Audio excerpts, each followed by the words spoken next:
اللهم صل على سيدنا وحبيبنا ونبينا ومولانا محمد وعلى آله وصحبه أجمعين. الحمد لله وحده والصلاة والسلام على من لا نبي بعده. أعوذ بالله من الشيطان الرجيم. بسم الله الرحمن الرحيم. وإذا طلقتم النساء فبلغن أجلهن فلا تعضلوهن أن ينكحن أزواجهن.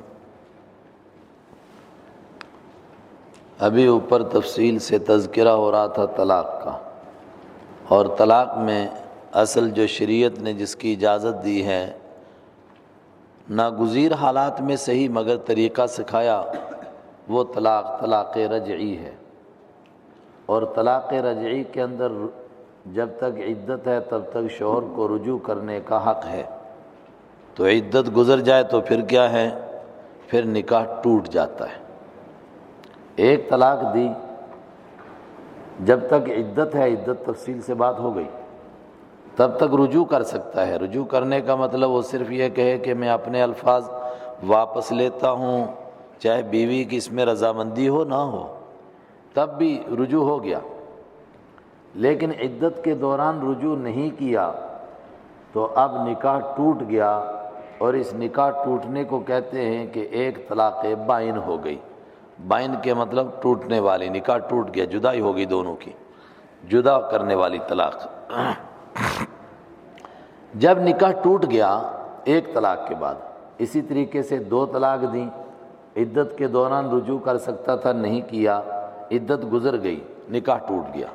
اگرچہ طلاق دو ہو گئی مگر نکاح ٹوٹ گیا. ٹوٹنے کا مطلب دوبارہ زندگی میں جب چاہیں، یہ مطلب نہیں کہ کچھ عرصے کے بعد کر سکتے ہیں اور اس کچھ عرصے کے بعد نہیں، زندگی میں جب چاہیں تو دونوں نکاح کر سکتے ہیں. وہ جو اوپر حلالے کا تذکرہ ہوا وہ کچھ نہیں، جب دونوں زندگی میں چاہیں گے نکاح کر سکیں گے، ایک طلاق کے بعد بھی اور دو طلاق کے بعد بھی. دیکھو شریعت نے کتنا بہترین طریقہ سکھایا تھا. اب کوئی نہ مانے اور اپنی من مرضی کرے تو اس میں شریعت کا کیا قصور ہے؟ یہ جو دوسرا نکاح ہوگا اس میں ایک مسئلہ پیش آئے گا. کیا؟ ہم اپنے دلوں سے پوچھیں. جب نکاح ٹوٹ گیا، عورت اپنے گھر آ گئی، ماں باپ کے پاس رہ رہی ہے، تو اس کو مختلف جگہوں سے رشتے آئیں گے، اور یہ بھی ممکن ہے کہ پہلا شوہر بھی رشتہ بھیجے. آپ اپنے دل سے بتاؤ، ایسے وقت میں عورت پہلے شوہر سے نکاح کرنا زیادہ پسند کرے گی کہ نئے سے؟ پہلے سے چاہے گی. کیوں؟ اس گھر کو اس نے دیکھا ہوا ہے. لیکن جو اس کے ماں باپ اور اس کے رشتہ دار اور بھائی ہوں گے وہ کیا چاہیں گے؟ یہ کمینہ، یہ ذلیل، اس نے ہماری بہن کو طلاق دی، ہم اس کو واپس رشتہ دے دیں. بلکہ الٹا بہن پر غصہ ہوں گے، شرم نہیں آتی، پھر اس کمینے کے گھر جاتی ہے. ایسے وقت میں انسان کی دکھتی ہوئی رگ پر رکھ دیا، انگلی رکھ دی. قرآن پاک نے فرمایا نہیں، او وارثو، بیوی زیادہ جانتی ہے، قبر کا حال مردہ ہی کو معلوم ہے اس پر کیا بیتتا ہے، وہ جانتی ہے اس پر کیا بیتتی ہے، اس نے اس گھر کو دیکھا ہے. اگر وہ نکاح کرنا چاہتی ہے تو تم اس کے بیچ میں رکاوٹ مت بنو. اس کے لیے ایک واقعہ بھی پیش آیا حضرت رحمت عالم صلی اللہ علیہ وسلم کے زمانہ میں. کیا واقعہ پیش آیا؟ ایک صحابی ہیں حضرت معقل ابن یسار، حضرت معقل ابن یسار، اور ان کی بہن ہیں، اکثر نے ان کا نام لیلہ بنت یسار لکھا ہے، بعض نے دوسرا بھی لکھا، لیلہ بنت یسار. لیلہ بنت یسار کا نکاح ہوا حضرت ابو البداح سے، آخر میں ابو البداح. نکاح ہو گیا لیکن کسی بات کے اوپر کھٹ پٹ ہوئی اور شوہر نے ایک طلاق دے دی، اور عدت بھی گزر گئی اور شوہر نے رجوع نہیں کیا. جب عدت گزر گئی رجوع نہیں کیا تو نکاح ٹوٹ گیا. یہ اپنے گھر آ گئی. اب ان کو مختلف جگہوں سے رشتے آنے لگے، تو حضرت ابو البداح نے بھی کسی کے ذریعے پیغام بھیجا کہ میں بھی امیدوار ہوں، میں بھی رشتہ مانگتا ہوں. ان کے بھائی حضرت معقل ابن یسار نے سنا تو انہوں نے کہا اچھا اس کو ہم رشتہ دیں، پہلے طلاق کیوں دی، اور پھر تجھے 3 مہینے کے قریب ملے رجوع کرنے کے لیے، رجوع کیوں نہیں کیا؟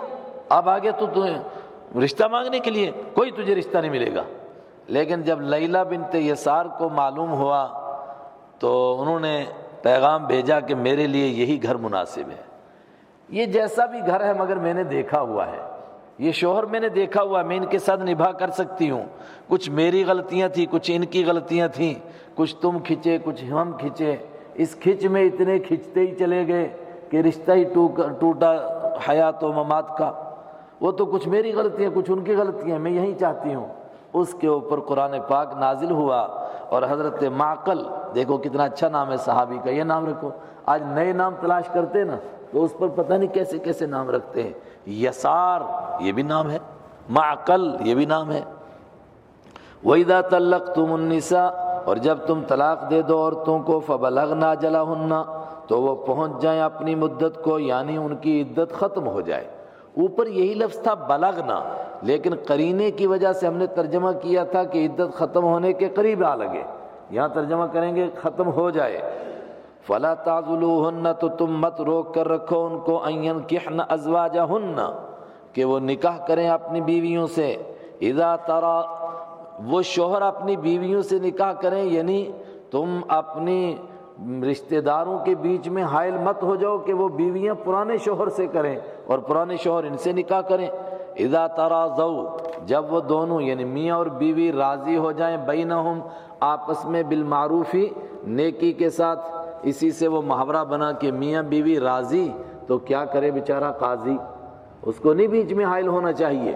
وہ سمجھتے ہیں کیا مسائل ہیں، لیکن دیکھو کیسے آج مسئلہ نہ جاننے والے لوگ تھے، لیکن میں نے کہا کہ بیوی کس سے نکاح کرے گی تو سب کی زبان پر آیا کہ پرانے شوہر سے۔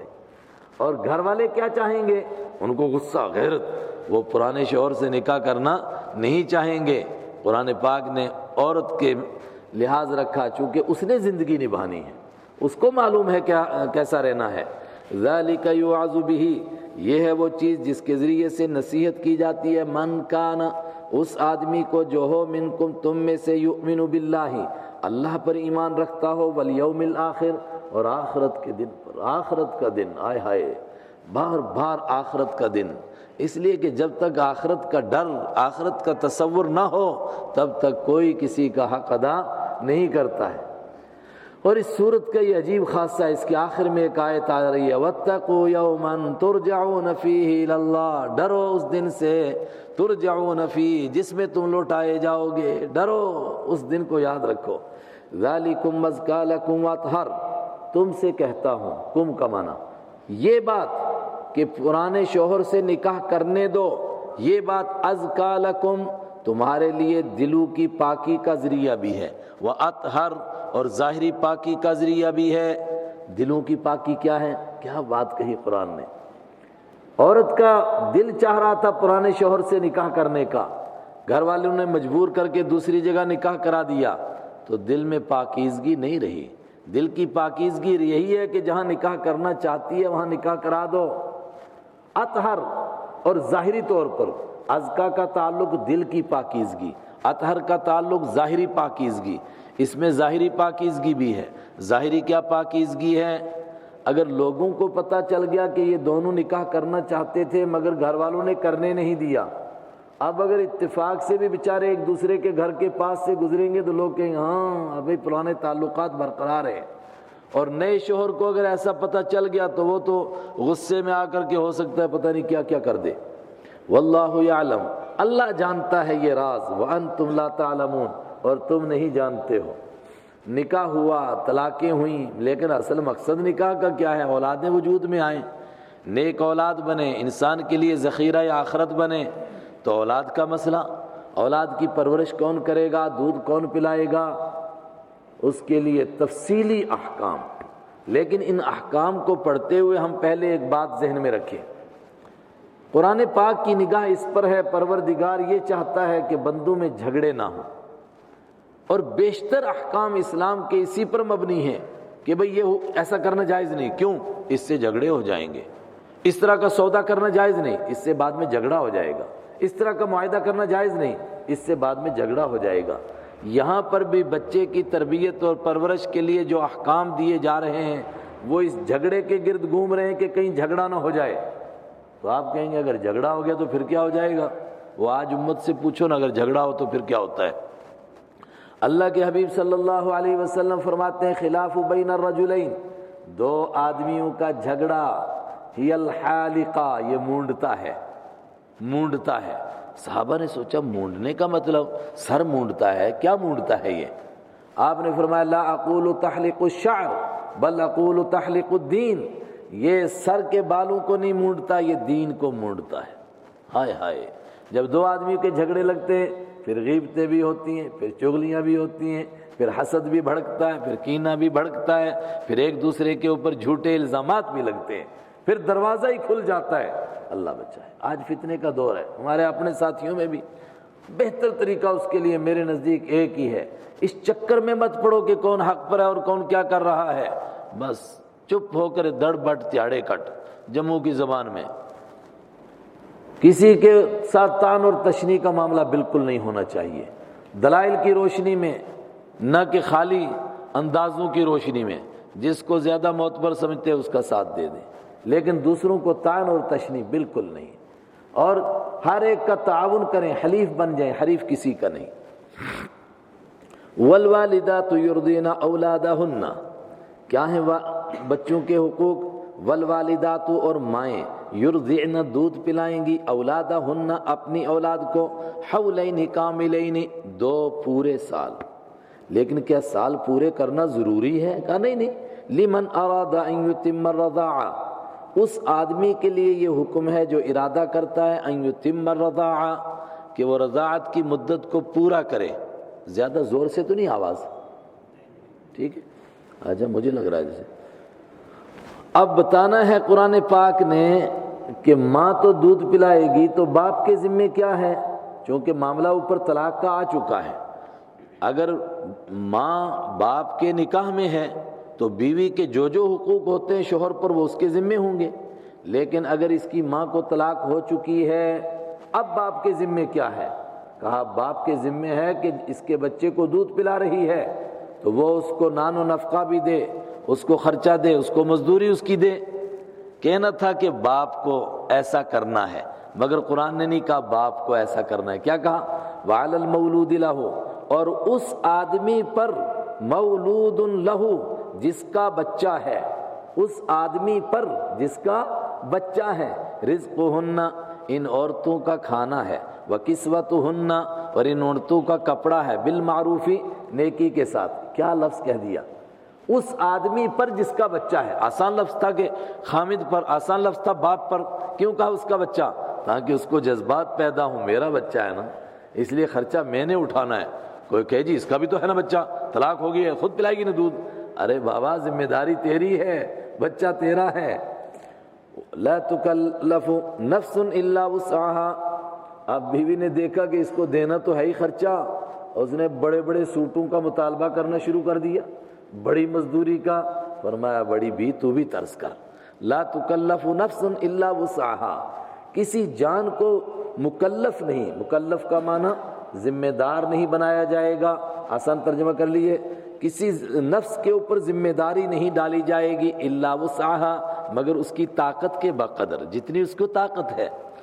بیوی بیچاری دودھ نہیں پلانا چاہتی ہے یا نہیں پلا سکتی ہے، پلانا چاہتی نہیں، مجبور ہے، بیمار ہے، کوئی پریشانی ہے، اس کو مجبور نہیں کیا جائے گا، اور شوہر جتنا خرچہ دے سکتا ہے، جتنی اس کی حیثیت ہے اتنا لیا جائے گا۔ اس کو کورٹ کے ذریعے سے مجبور کر دے اور بیچارہ اپنی جائیداد بیچنے لگ جائے، اتنا نہیں۔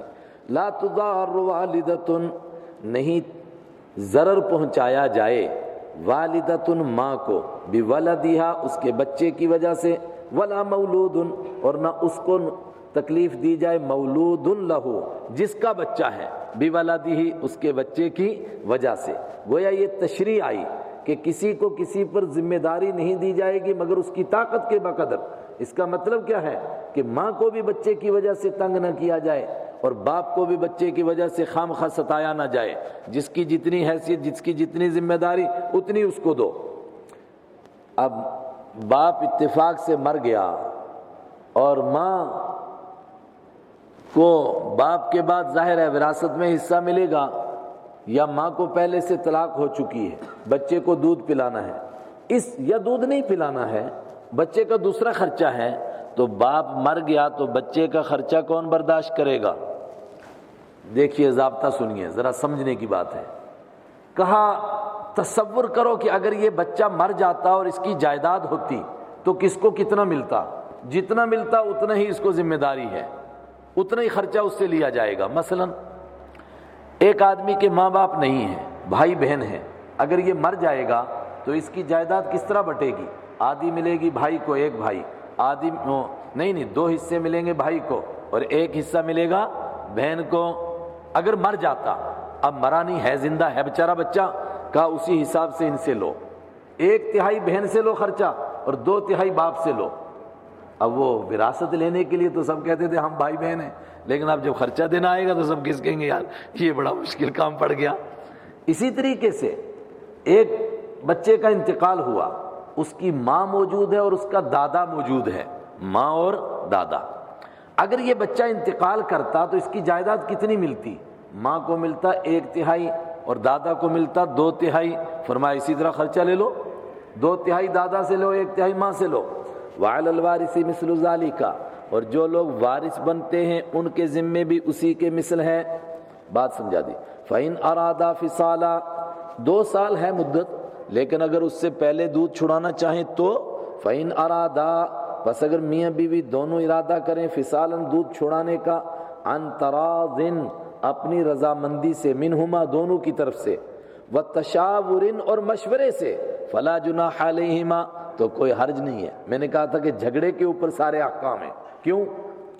بیوی نے چھڑا دیا 6 مہینے کے بعد دودھ، تو شوہر کو مشورہ ہی نہیں کیا، بات پتہ ہی نہیں چلا، جھگڑا لگے گا۔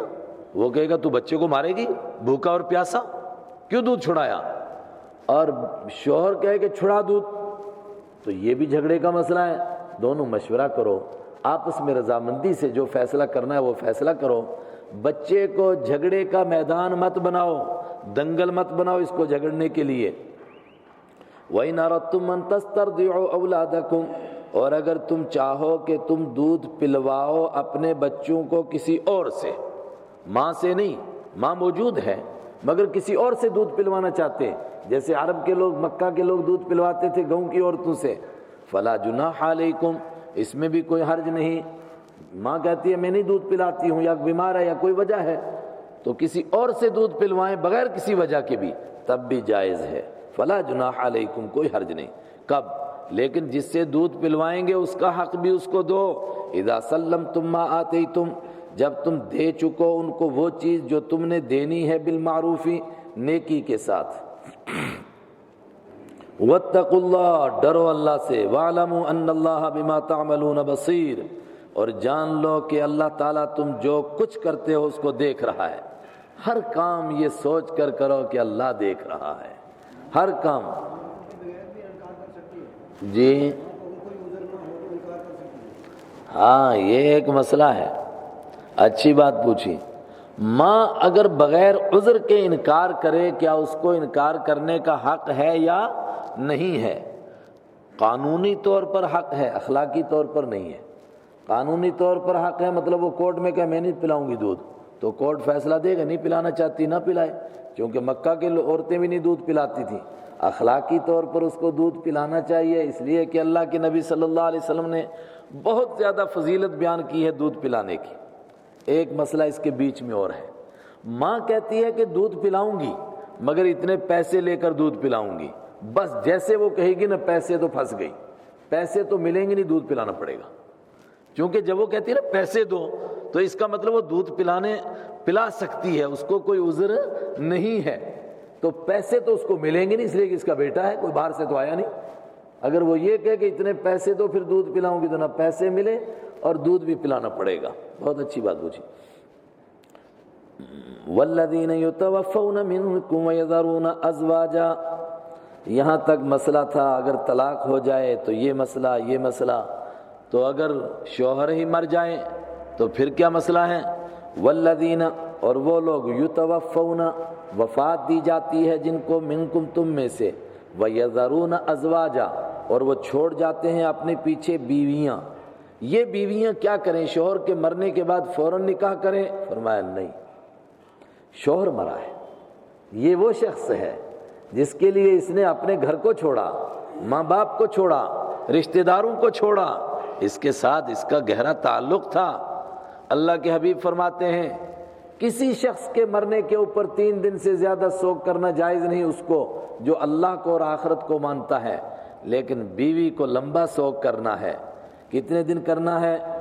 یتربصن بانفسہن، وہ روک کر رکھیں اپنے آپ کو 4 اشہر وعشرہ، 4 مہینے تک، وعشرن اور 10 دن تک۔ ویسے میں سننا چاہ رہا تھا علماء کرام سے، عشرن مذکر ہے، یہ تقاضا کرتا ہے کہ جس کو گنا جائے وہ مؤنث آئے، تو اصل میں ہے کہ 4 مہینہ اور 10 راتیں، لیکن محاورے میں بول دیتے ہیں 10 دن، ورنہ عشرن اگر دن ہوتا تو کیا کرتے؟ عشرۃ ایام، ابھی نہیں پیچھے پڑا، تلک عشرۃ کاملہ، دن کے لیے عشرۃ آتا ہے، رات کے لیے عشرن آتا ہے، 10 راتیں۔ فَإِذَا بَلَغْنَ أَجَلَهُنَّ، نہیں ادھر دھیان جاتا ہے تو ایسی ایک بات آئی، تو جب پہنچ جائیں وہ عورت اپنی مدت کو، یعنی ان کے 4 مہینے 10 دن ہو جائیں، فلا جناح علیکم، تو تم پر کوئی گناہ نہیں، فیما فعلنا، اس چیز کے بارے میں جو وہ عورتیں کریں گی، فی انفسہن،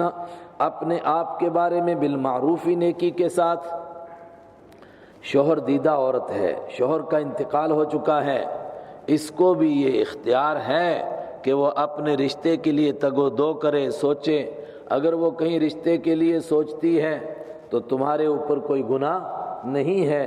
ہاں، جب نکاح کرنے کا نمبر آئے گا، فیصلہ کرنے کا، تو پھر ولی فیصلہ کرے گا، یہی بہتر ہے، لیکن حق ہے اس کو بھی۔ لیکن فیما فعلنا فی انفسہن بالمعروف، معروف کا کیا معنی کرتے ہیں ہم ہر جگہ؟ نیکی کے ساتھ۔ اصل میں معروف کے معنی پہچانا ہوا، یعنی وہ طریقہ جو شریفانہ طریقہ ہے اور جو مسلمانوں کے یہاں مشہور ہے، اچھے طریقے سے اگر کوئی رشتے کے لیے وہ کوشش کرتی ہے تو جائز ہے، لیکن کوئی غلط راستہ اختیار کرے گی تو اس کے سرپرست اس کو روکیں گے۔ واللہ بما تعملون خبیر، تم جو کچھ کرتے ہو اللہ تعالیٰ کو اس کی پوری خبر ہے۔ ولا جناح علیکم فیما عرضتم به من خطبۃ النساء او اکننتم فی انفسکم۔ مسئلہ ہے، ایک عورت کے شوہر کا انتقال ہو گیا، بہت نیک سیرت عورت ہے، اور یہ یقین ہے کہ عدت ختم ہوتے ہی بہت سارے رشتے آئیں گے اس کے پاس۔ اب کوئی درویش صوفی قسم کا آدمی ہے، اس نے سوچا ایسا نہ ہو کہ بعد میں اور لوگ آ جائیں تو میرے سے پہلے رشتے کی بات ہو جائے اس کی۔ اور اللہ کے نبی صلی اللہ علیہ وسلم نے فرمایا جب کسی کا کسی کے ساتھ سودے کا معاملہ چل رہا ہو تو دوسرے کو اس کے بیچ میں مداخلت کی اجازت نہیں، اسی طرح کسی کے رشتے کی بات چل رہی ہو تو دوسرے کو مداخلت کی اجازت نہیں۔ یہ جرم عظیم ہے اللہ کے ہاں کہ بیچ میں مداخلت کرو، تو یہ سوچے گا کہ یہ تو عدت ختم ہوتے ہی پتہ نہیں کہیں بات ہو جائے، تو یہ عدت کے دوران کیا رشتے کی بات کر سکتا ہے؟ نکاح کرنے کی تو اجازت نہیں، نکاح ہوگا ہی نہیں، کیا رشتے کی بات کر سکتا ہے؟ قرآن پاک نے کہا رشتے کی بات نہیں کر سکتا ہے۔ ہاں، کوئی ایسا اشارہ کر دے جس سے عورت کو لگے کہ یہ بھی رشتہ کرنے کا متمنی ہے، تاکہ جب عدت پوری ہو اور وہ رشتہ کرے تو اس کے ذہن میں رہے کہ فلاں صوفی صاحب بھی تھے، اگرچہ وہ آنے میں دیری کر گئے مگر کوئی مسئلہ ان کا بھی تھا۔ مگر یہ اشارہ کیسے کرے؟ ہماری عربی کتابوں میں اس کے لیے بہت عجیب اشارے ہیں، انت جمیلتن، انت حسینتن، تیری جیسی تو کوئی ہو ہی نہیں سکتی ہے۔ یہ محاورے ہمارے یہاں نہیں چلیں گے، ورنہ جوتا اتار کے وہ خبر لے گی۔ تو دیکھو نا، سب ہنس پڑے۔ یہ عربوں کے اعتبار سے ہیں، ان کا دوسرا انداز ہے، وہ بہت بے تکلف قسم کے لوگ ہیں۔ سیدھا ایک آدمی چلا جاتا ہے، بھائی آپ کے یہاں کتنی بچیاں ہیں؟ ایک میرے نکاح میں دے دو نا۔ ہمارے یہاں اگر ایسا کرے گا تو مار مار کے تھوپڑا بنا دیں گے۔ یہاں کے اعتبار سے جو مناسب طریقہ ہو اس طریقے سے وہ اشارہ کر دے اس کو کہ میں بھی نکاح کا متمنی ہوں، لیکن بات پکی نہیں کر سکتا، رشتہ نہیں کر سکتا، نکاح تو ہو ہی نہیں سکتا۔ ولا جناح علیکم، اور تم پر کوئی گناہ نہیں، فی ما، اس چیز کے بارے میں، عرضتم بھی، جس کا تم اشارہ کرو، من خطبۃ النساء، عورتوں کے ساتھ رشتے کے پیغام کے بارے میں۔ خطبہ کے معنی رشتے کرنا، عورتوں کے رشتے میں سے اگر کوئی اشارے کی بات تم کر دو کوئی حرج نہیں۔ اشارہ بھی نہیں کیا، لیکن بندے نے دل میں چھپا کر کے رکھا، حالانکہ ابھی نکاح ہو نہیں سکتا، تو کسی عورت کے لیے دل میں یہ بات رکھے کہ جب عدت ختم ہوگی تو میں اس سے نکاح کروں گا، کیا ایسا جائز ہے؟ کہاں دل میں رکھ سکتا ہے۔ او اکننتم فی انفسکم، اور اس میں بھی کوئی گناہ نہیں جو تم چھپا کر رکھو اپنے دل میں۔ علم اللہ انکم ستذکرونہن، اللہ جانتا ہے کہ تم ستذکرون، وہ زمخشری والا ترجمہ، ضرور بضرور ذکر کرو گے ان عورتوں سے، جب بعد میں تم نے کرنا ہی ہے تو آج اگر دل میں رہ جائے تو کوئی حرج نہیں، اس لیے کہ دل کے اندر سے نکالنے پر آدمی قادر نہیں ہوتا ہے۔ وَلَكِنْ لَا تُوَاعِدُوهُنَّ سِرًّا، لیکن مت تم وعدے کرنا ان عورتوں سے سرًّا، چپکے سے وعدے کرنے لگ جاؤ، گھر والوں کے اجازت کے بغیر، ان کی اطلاع کے بغیر اندرون خانہ مشورہ کرو، ان کے ساتھ وعدے کرو، بہت بری بات ہے۔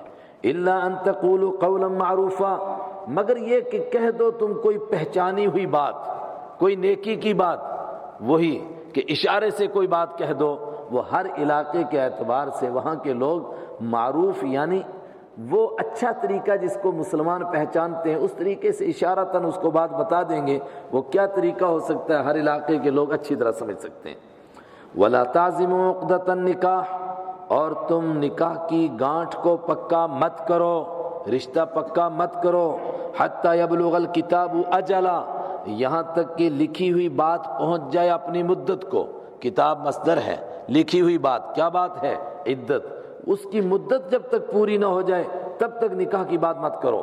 وَاعْلَمُوا أَنَّ اللَّهَ يَعْلَمُ مَا فِي أَنفُسِكُمْ فَاحْذَرُوهُ، جو کچھ دل کے اندر ہے اللہ سے چھپ نہیں سکتا، اس لیے دل کے اندر بیٹھے بیٹھے بھی برے پلان مت بناؤ۔ جس طرح آدمی زبان سے بولتا ہے اور لوگوں کو پتہ چلتا ہے اور وہ شرماتا ہے کہ گندی بات نہ بولے، جو دل کے اندر سوچ رہا ہے اللہ اس کو بھی دیکھ رہا ہے، اگر وہ سوچ رہا ہے تو کیوں نہیں شرماتا ہے؟ ترمذی کی روایت ہے، اللہ سے حیا کرو جیسا کہ حیا کرنے کا حق ہے۔ عرض کیا گیا حیا کرنے کا حق کیا ہے؟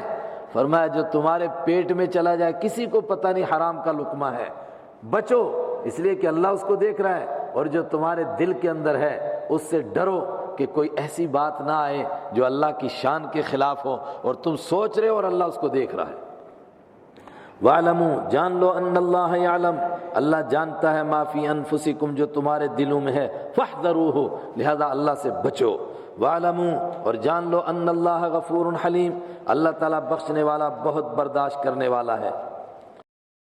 صدق اللہ مولانا العظیم۔